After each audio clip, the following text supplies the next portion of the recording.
Very good afternoon. My self Upen, मैं आपका अपने यूट्यूब चैनल पर स्वागत करता हूं। आज हमारे अकाउंटिंग टू पार्टनरशिप का लेक्चर नंबर 2 है। फर्स्ट लेक्चर में हम पहले ही पढ़ चुके हैं कि पार्टनरशिप क्या होती है। जब दो या दो से ज़्यादा लोग किसी काम के लिए इकट्ठे आते हैं, ऐसे बिजनेस फॉर्म को हम पार्टनरशिप बोलते हैं। ये बात हमें कहाँ बताई गई बच्चों? सेक्शन 4 ऑफ पार्टनरशिप एक्ट 1932, जैसा हम पढ़ चुके हैं। ठीक है, हमने ये भी पढ़ा था कि हर पार्टनर फॉर्म के हर सिंगल मेंबर को पार्टनर्स बोलते हैं और पूरा कलेक्टिव उनको फॉर्म बोलते हैं। और फॉर्म का नाम कैसे देते हैं? जो भी नाम रखा उसके लास्ट में हम पीछे फॉर्म लगा देते हैं। ठीक है, आज हम ये पढ़ेंगे कि पार्टनरशिप फॉर्म के क्या क्या फीचर्स होते हैं, उनकी क्या क्या खासियत होती है जो उन्हें दूसरे बिजनेस फॉर्म से या business of form of business से अलग करती है। तो पहला ये है, it is association of two or more person.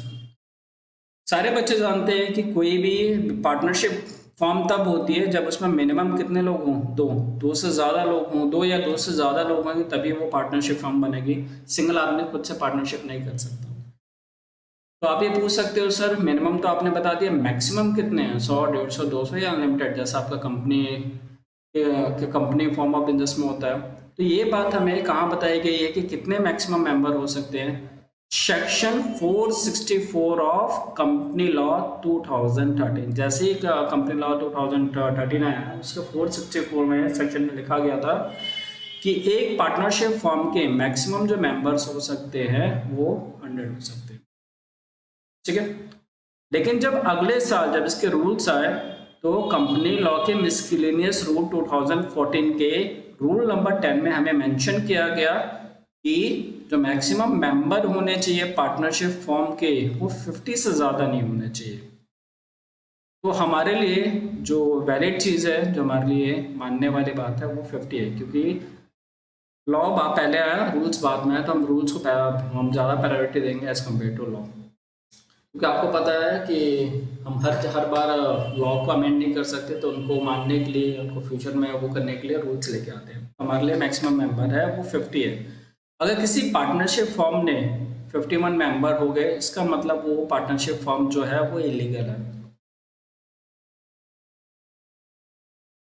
ठीक है, नेक्स्ट जो हमारा फीचर है वो लीगल बिजनेस। लीगल बिजनेस से क्या मतलब है सर आपका?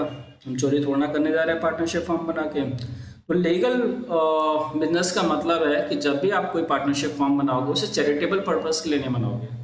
आपका जो बिजनेस होना चाहिए वो हमेशा उसका मेन मोटिव क्या होना चाहिए कि आप प्रॉफिट कमाओ। तो आप कभी भी चैरिटेबल काम के लिए पार्टनरशिप फॉर्म नहीं बना सकते, कोई एनजीओ के लिए पार्टनरशिप फॉर्म नहीं बना सकते। ठीक है, लीगल बिजनेस के ऊपर आपके पेपर में एक हमेशा पैट क्वेश्चन आता है, केस स्टडी आती है, उसमें पूछा जाता है कि आपने और आपके एक पार्टनर ने एक पार्टनरशिप फॉर्म बनाई और पार्टनरशिप फॉर्म बना के आप लोगों ने एक प्रॉपर्टी खरीदी, हाउस प्रॉपर्टी खरीदी। और हाउस प्रॉपर्टी से जो रेंट आ रहा है वही आपका पार्टनरशिप फॉर्म चलाने का मेन मोटिव है। तो क्या इस पार्टनरशिप फॉर्म को हम लीगल मानेंगे? हमारा ऑप्शन होगा नहीं, क्योंकि रेंट कभी भी किसी बिजनेस का प्रॉफिट नहीं होता। तो सर आप पूछ सकते हो फिर उसमें हम पार्टनर्स नहीं हुए तो क्या हुए? तो उस केस में आप सिर्फ क्या हो? उस प्रॉपर्टी के को ऑनर हो। क्या हो? को ऑनर हो, आप पार्टनर्स नहीं हो। तो हमने लीगल बिजनेस में बात समझे कि हमारा पार्टनरशिप फॉर्म बनाने का मेन मोटिव होता है कि हम प्रॉफिट कमाएं। ठीक है, बिना प्रॉफिट के कोई भी बिजनेस नहीं माना जाएगा जो पार्टनरशिप फॉर्म में हो रहा है। कोई भी आप ट्रस्टेबल काम नहीं कर सकते, कोई भी चैरिटेबल काम नहीं कर सकते। कोई हाउस प्रॉपर्टी जिसका आप रेंट खा रहे हो उससे आप ओनरशिप बोलोगे, पार्टनरशिप नहीं बोलोगे। और कोई भी ऐसा इलीगल काम नहीं करोगे पार्टनरशिप फॉर्म बना के जो आपकी लॉ, जिसका लॉ जो हमारे देश का कानून है उसे वैधता नहीं देता, उसे मानता नहीं। सेकंड पॉइंट आपका मेरे हिसाब से क्लियर हो गया। तीसरा जो मेन है वो है प्रॉफिट शेयरिंग और लॉस शेयरिंग। हम कोई भी बिजनेस दो या दो से ज़्यादा लोग मिलकर बनाते हैं क्योंकि एक हाथ में काम नहीं करना चाहता। वो चाहता है कि जो भी हमारे प्रॉफिट्स हो सब प्रॉफिट के लिए काम करते हो, बराबर बटे, या जो भी हमारा कैपिटल कंट्रीब्यूशन हो उसके हिसाब से बटे। तो प्रॉफिट शेयरिंग एक मेन मोटिव होता है पार्टनरशिप फॉर्म खोलने का। कोई फ्री में काम नहीं करना चाहता है, कोई बिना मतलब के काम नहीं। ठीक है, एग्जाम्पल के तौर पे मान लीजिए हमारे पास 3 पार्टनर है। कितने पार्टनर है? 3। हमारे फॉर्म है 3 पार्टनर है। उनका जो प्रॉफिट शेयरिंग रेशियो है वो है आपका 5, 3 और 2, और हमें 10 लाख का क्या हुआ, तो 100 लाख का, 1 करोड़ का प्रॉफिट हुआ। तो उसके हिसाब से जो मिस्टर ए है वो आपके 50 लाख रुपए ले जाएंगे प्रॉफिट का, मिस्टर बी है वो 30 लाख रुपए ले जाएंगे, और मिस्टर सी है वो आपके 20 लाख रुपए। ये प्रॉफिट शेयरिंग का मतलब हुआ। ठीक है, तो आप ये पूछ सकते हो कि सर अगर हम जिससे भी बिजनेस में क्या दे रहे हैं, प्रॉफिट दे रहे हैं, अपना प्रॉफिट दे रहे हैं, प्रॉफिट का हिस्सा दे रहे हैं, वो सब हमारे पार्टनर हैं, तो ऐसा भी नहीं है।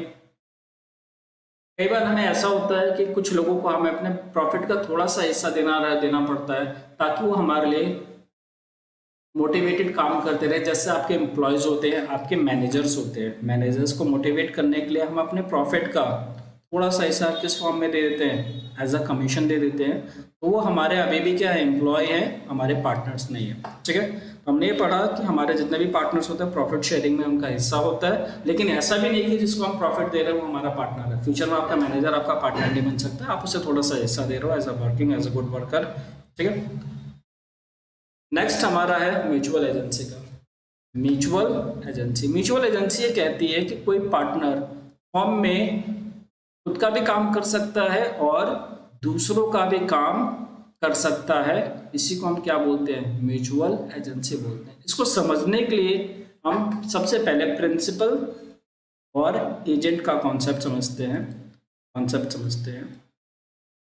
उसके बाद ये चीज़ अपने आप ही आपको समझ में आ जाएगी। प्रिंसिपल कौन होता है, कोई भी काम एक आदमी जब दूसरे से करवाता है तो जो करवाने वाला है वो प्रिंसिपल है, और जो उसके बिहाफ पे काम कर रहा है वो उसका क्या हो जाता है, एजेंट। लेकिन याद रखिएगा उसमें आपका एम्प्लॉय इंक्लूड नहीं होगा। एम्प्लॉय आपका मंथली पे होता है तो उसका ड्यूटी है, तो आपका एम्प्लॉय ना हो और आप उससे काम करवा रहे हो तो वो आपका क्या है, एजेंट है।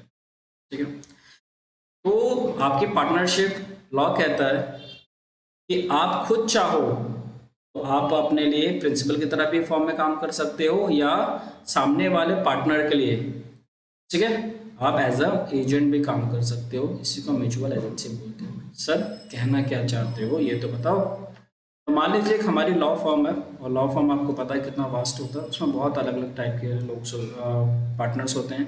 कोई सीए होता है, कोई सीएस हो सकता है, कोई सीएमए हो सकता है, कोई आपका एडवोकेट हो सकता है। सारे आदमी को हर काम नहीं आता है। ठीक है, मेरा कोई क्लाइंट है, मान लो मिस्टर ए, तो मेरे पास आया कि सर मेरा ये काम करा दो, और मेरे फील्ड से बाहर का काम है, मान लो वो सीए से रिलेटेड काम है, तो मैंने उससे काम ले लिया और किससे करवा के आपने क्लाइंट को दे दिया, सीए से। तो जो सीए जो मेरा पार्टनर है वो मेरे लिए किस तरह काम कर रहा है, एजेंट की तरह काम कर रहा है। और फ्यूचर में कोई दूसरा आदमी, मान लो मिस्टर बी है, वो भी सीएस वही काम करा रहा है, तो खुद की तरह किसकी तरह काम कर रहा है, एज अ प्रिंसिपल। या मैं कोई सीएस का काम करके किसी पार्टनर को के लिए दे रहा हूँ तो मैं एजेंट हूँ उसका, और खुद के लिए कर रहा हूँ तो प्रिंसिपल। तो आपका पार्टनरशिप फॉर्म ऑफ बिजनेस कहता है कि जो पार्टनर्स होते हैं म्यूचुअल एजेंसी पे काम कर सकते हैं। इसका नेक्स्ट वो है कि सारे पार्टनर्स होते हैं वो लीगली लाइबल होते हैं सामने वाले पार्टनर के काम के लिए, या लॉस या प्रॉफिट के लिए। अगर सामने वाले पार्टनर ने कोई भी लीगल काम किया है, चाहे मैं उसका पार्ट हूँ या नहीं हूँ, मैं उसके लिए लाइबल माना जाऊँगा। ठीक है, ये आपका म्यूचुअल एजेंसी का कॉन्सेप्ट है। फिर पांचवा जो कॉन्सेप्ट है वो है अनलिमिटेड लाइबिलिटी का। हमारे फॉर्म के लिए सारे जो पार्टनर हैं उनकी लाइबिलिटी होगी वो अनलिमिटेड होगी। अगर कोई भी हमारा डेप्ट फ्यूचर में पे बन रहा है या कोई लाइबिलिटी बन रही है, और फॉर्म के एसेट बेचने के बावजूद भी वो डेप्ट या लाइबिलिटी कंप्लीट नहीं हो रही, तो जितने भी आपके पार्टनर्स होते हैं या फॉर्म के पार्टनर्स हैं उनके हड्डियां बर्तन या उनके पर्सनल प्रॉपर्टी को भी बेचा जा सकता है, कोई बड़ी बात नहीं है। ठीक है, तो एक चीज़ समझ में आई कि पार्टनरशिप फॉर्म में आपके जो जितने भी मेंबर्स होते हैं उनकी लाइबिलिटी कितनी होती है, अनलिमिटेड होती है। ठीक है, नेक्स्ट जो है वो है आपका पार्टनरशिप डीड। सर ये पार्टनरशिप डीड क्या है, हमने बहुत सारे डीड्स के बारे में सुना है, पार्टनरशिप डीड का क्या मतलब। तो बच्चों पार्टनरशिप डीड क्या है, एक लीगल डॉक्यूमेंट है। क्या है, एक लीगल डॉक्यूमेंट है जो हमें बताती है कि जो हमारा पार्टनरशिप फॉर्म बना है उसके टर्म्स क्या है, कंडीशंस क्या है, और क्या रोल है दो या दो से ज़्यादा पार्टनर्स का उस पार्टनरशिप फॉर्म में। ये जो बातें बताता है वो डॉक्यूमेंट को हम क्या बोलते हैं, पार्टनरशिप डीड बोलते हैं या पार्टनरशिप एग्रीमेंट बोलते हैं। ठीक है, ये सारे पार्टनर्स के राइट्स से बताता है कि किसके क्या, कौन से पार्टनर के कितने राइट्स होंगे, उनकी रिस्पॉन्सिबिलिटी भी डिटरमाइन करता है, उनके कर्तव्य भी बताता है। ठीक है, तो सर आप पूछ सकते हो कि जो पार्टनरशिप डीड है ये हमें हमेशा रिटर्न में बनवानी है या ओरल भी हो सकता है। तो उसका आंसर है कि बेटा आप चाहो तो इसे ओरल भी बना सकते हो। ओरल क्या बनाना है, आपने अपने पार्टनर से बातें जो तय करी वही आपकी पार्टनरशिप डीड हो गई, या आप चाहो तो इसे रिटर्न में भी बनवा सकते हो, रजिस्टर करवा सकते हो। ठीक है, और हमारे लॉ में लिखा गया है कि हम पार्टनरशिप डीड को नॉर्मली किस में बना कर रखें हैं, रिटर्न में बना रखें, ज़्यादा प्रेफर किया जा सकता है। लेकिन आपने ओरल है तो भी कोई दिक्कत नहीं है। लेकिन ओरल में दिक्कत क्या आती है, अगर फ्यूचर में आपका पार्टनर किसी बात के लिए मुकर गया तो आपके पास कोई सबूत नहीं रहेगा, वो इसका कोई सबूत नहीं है, तो उसमें डिस्प्यूट जो होता है वो बढ़ जाता है। अगर वो चीज़ रिटर्न में होगी तो फिर कोई इशू नहीं है, आप दिखा सकते हो कोर्ट में, तो मामला वहीं से लट जाएगा। तो सर पार्टनरशिप डीड में होता क्या क्या है, इसमें बहुत सारे बच्चे बातें हो सकती है बच्चों। कुछ बातें मैं आपको बताता हूँ। इसमें नेम और एड्रेस होता है पार्टनरशिप फॉर्म का। इसमें नेम और एड्रेस भी होता है, पार्टनर्स का होता है। ठीक है, फॉर्म का भी एड्रेस होता है, रजिस्टर्ड एड्रेस होता है, उसका नाम होता है, और जितने भी इसके मेंबर्स होते हैं उनका भी नाम और एड्रेस होता है। सेकंड चीज़ होती है कि इसमें नेचर ऑफ बिजनेस क्या है, आप सर्विस दे रहे हो या कोई चीज़ प्रोडक्ट बेच रहे हो, प्रोडक्ट है उसका क्या नेचर है वो भी मेंशन होता है। हर पार्टनर का कितना कैपिटल कंट्रीब्यूशन है वो भी पार्टनरशिप डेट में मेंशन होता है। मान लो कि हमने 50,000 से पार्टनरशिप फॉर्म खोली, मिस्टर ए ने 10,000 दिए, मिस्टर ए ने 10,000 दिए, मिस्टर बी ने आपके 20,000 दिए, मिस्टर सी ने आपके 20,000 दिए। सारी बातें आपका पार्टनरशिप डेट में मेंशन होगी कि ए का कितना कंट्रीब्यूशन है, बी का कितना, सी का कितना। ठीक है, इसमें ये भी मेंशन होगा कि हमारा प्रॉफिट और लॉस शेयरिंग क्या होगा, अगर प्रॉफिट हो रहा है तो किस रेशो में हम उसको बांटेंगे। ठीक है, जैसे मान लो हम कैपिटल के हिसाब से बांट रहे हैं तो ये क्या हो जाएगा, 2, 4 और 4 का प्रॉफिट और लॉस शेयरिंग दोनों हो जाएगा। ठीक है, फिर इसमें ये भी मेंशन होता है कि अगर फर्म अपने मेंबर्स को, पार्टनर्स को, उनकी कैपिटल कंट्रीब्यूशन पर कितना इंटरेस्ट होगी, इंटरेस्ट देना है तो कितना देगी, या अगर पार्टनर्स ने टाइम से पहले ही अपना कैपिटल निकाल लिया है तो उस पर उसका क्या, उसका ड्राइंग के ऊपर कितना पार्टनर्स फर्म को इंटरेस्ट देंगे वो भी मेंशन होता है। अगर फर्म ने पार्टनर्स से कोई लोन लिया है, एडवांस लिया है, तो उसका रेट ऑफ इंटरेस्ट कितना होगा वो भी मेंशन होता है, या रेट ऑफ इंटरेस्ट कितना देना है वो भी मेंशन होता है। ये सारी बातें आपके पार्टनरशिप में होती है। और क्या होता है, हमारे रोल्स एंड रिस्पॉन्सिबिलिटी होते हैं, डिसीजन मेकिंग, हम डिसीजन कैसे लेंगे, हमारा क्वारम कितना होगा, क्वारम में क्या हमारा परसेंटेज होगा कि हम उससे डिसीजन मेकिंग मान लेंगे 70%, 50%, 75%। हमारे मैनेजमेंट कैसे होगा, कौन वहाँ का आपका डेजिग्नेटेड पार्टनर होगा, डेजिग्नेटेड पार्टनर क्या होता है वो हम फ्यूचर में पढ़ेंगे।